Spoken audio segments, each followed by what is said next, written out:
விஜய்க்கு தேவை 26ல் தன் பலத்தை நிரூபிக்கணும். நீ பலம் நிரூபிக்காதவரை அன்டெஸ்டட் நாட் ப்ரூவ்டு தான்.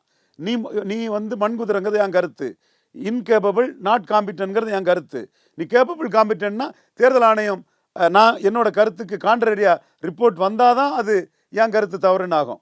அல்லது என் கருத்துப்படி வந்ததுன்னா என் கருத்து கரெக்டுன்னு ஆகும். இது 2026 தெரியும். இதில் சுமன் ஸ்ரீராமன் சொன்னாலும் சரி, பிரியன் சொன்னாலும் சரி, ரிசல்ட்டு தான் அதை முடிவு பண்ணோம். எவனும் ரிசல்ட்டுக்கு முன்னே சொல்கிறதெல்லாம் கரெக்டாக இருக்க முடியாது. அது ஆணவமத்திலும் அகங்காரத்திலையும் பேசுகிறது. நீ மண்குதிரை இன்எலிஜிபிள்னு ஆவங்கிறது என் கருத்தை நான் சொல்கிறேன். அது தொடர்பாக தான் விஜய் சம்மந்தப்பட்ட பல விஷயங்கள்லையும் லீடர்ஷிப் குவாலிட்டி இல்லைன்னு போகுது. சீமானுக்கு லீடர்ஷிப் குவாலிட்டியை பாருங்கள்.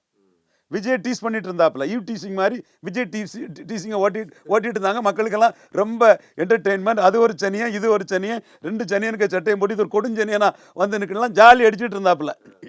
இந்த ஒரு சம்பவம் நடந்ததும் தம்பின்னு விஜய் மேலே உருகி அவன் மேலே எந்த தப்பும் கிடையாது, மனசு எவ்வளோ பாடுபட்டிருக்குன்னு தெளிவாக விட விஜய்க்கு தான் மிகுந்த மனவேதனை இருக்குன்னு குறிப்பிட்டு சொல்லி கண்டிப்பாக சீமான் அதில் வந்து ஸ்கோர் பண்ணிட்டு போயிட்டார்.